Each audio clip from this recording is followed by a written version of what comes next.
Di hari kiamat kelak umat Nasrani atau umat Kristen akan menangis kala mendapati kenyataan bahwa Yesus atau Nabi Isa bin Maryam bukanlah Tuhan.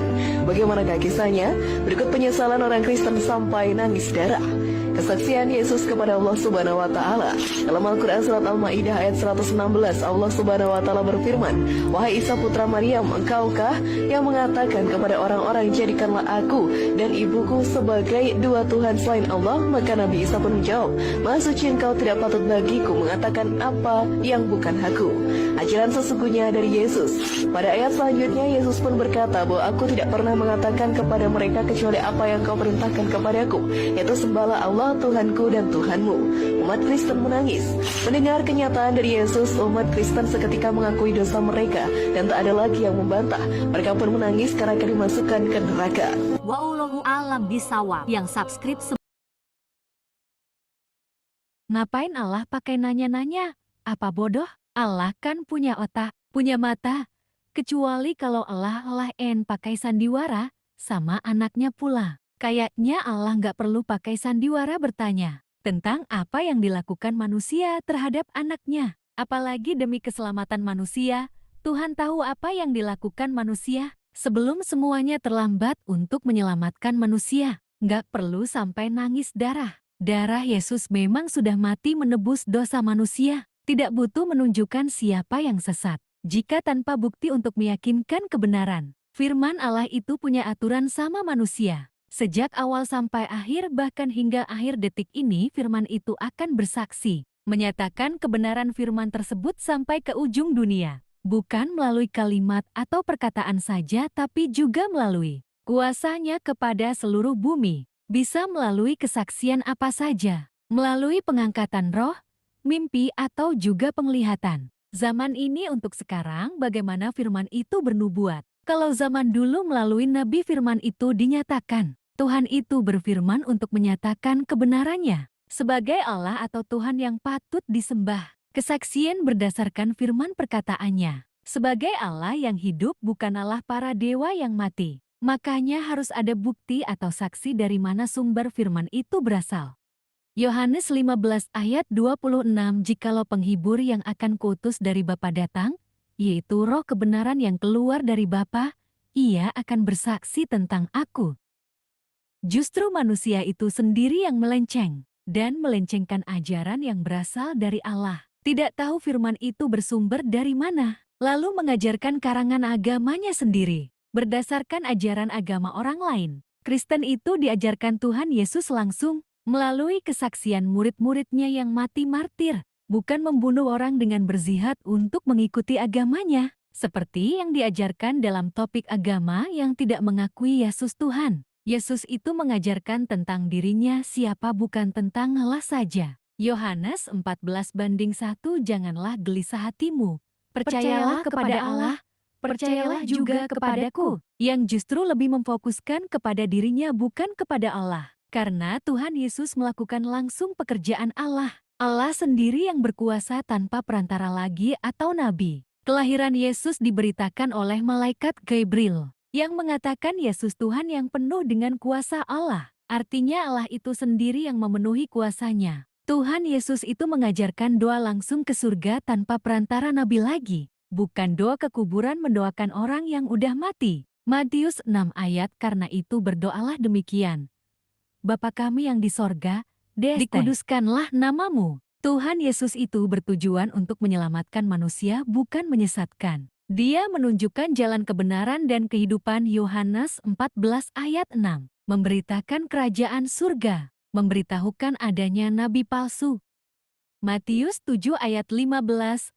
Lukas 20 ayat 45. Menyatakan kuasa yang melebihi kuasa nabi. Menggenapi hukum Taurat menjadi Injil kebenaran dan sebagainya. Yang punya kerajaan surga itu Tuhan Yesus. So, jangan mengajarkan kepada dunia tentang surga dan neraka yang lain. Akhir zaman yang lain, nabi palsu yang lain.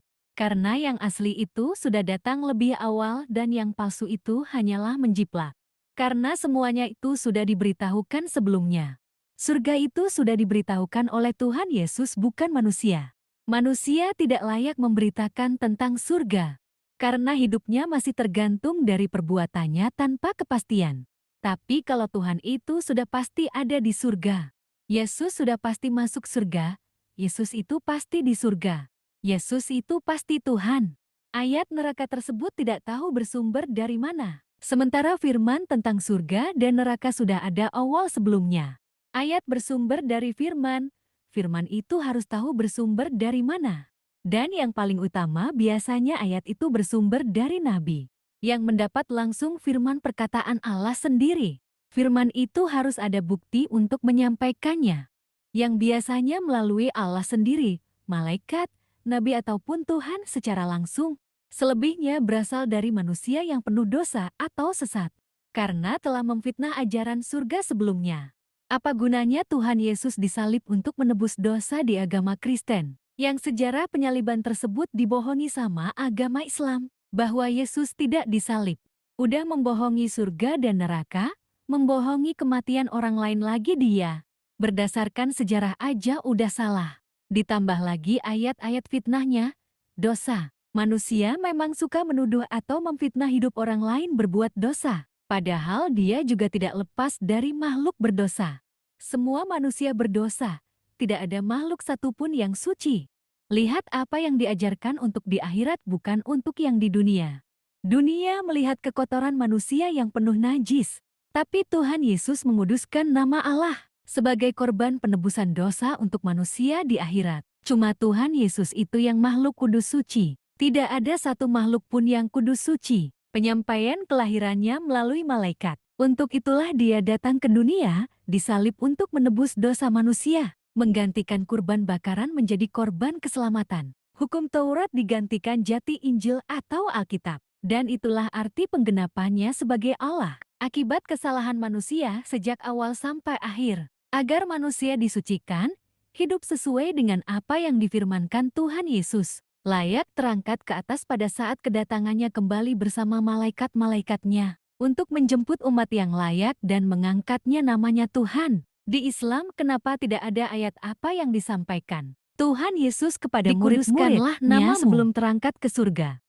Seperti pada ayat Matius 28 tadi, apa di Islam juga tidak meneladani apa yang ajarkan Yesus bahwa poligami dan cerai itu tidak boleh. Apa itu halal? Hukum Taurat mengajarkan tentang dosa. Sementara apa yang diajarkan Yesus lebih menunjukkan pada kuasa Allah yang melebihi dari pengajaran itu sendiri. Orang kan tidak tahu awal pengajaran, orang juga tidak tahu akhir kuasa. Hukum Taurat hanya bentuk pengajaran melalui nabi. Yesus bukan mengajarkan hukum Taurat, tapi menjelaskan apa arti yang tidak patut dicontoh. Selebihnya adalah kuasa, kasih, dan pengampunan. Sekalipun Yesus seperti meniadakan hukum Taurat, itu artinya hukum Taurat itu benar-benar bertitik berat kepada apa yang paling membantasi manusia dengan Allah. Dosa kekal yang bersumber dari penghujatan terhadap namanya, yang tidak mengakui kekuasaannya, Tuhan. Tuhan itu kudus dan suci, sebagai pengantin surga yang kudus, suci dan kekal sejak awal hingga akhir, akibat dari kejatuhan dosa pasangan yang diciptakannya, Adam dan Hawa. Jangan kotori Yesus yang menjadi lambang surga dengan nafsu keinginan dunia yang sementara. Oleh 72 bidadari palsu yang tidak pernah menjadi saksi. Siapa yang bersaksi atas surga kebenarannya? Kalau nyatanya tidak pernah ada sedikit pun kesaksian yang benar tentang surga hoax. Firman itu tidak perlu koar-koar siang malam. Tanpa saksi kebenaran sama dengan tong kosong nyaring bunyinya.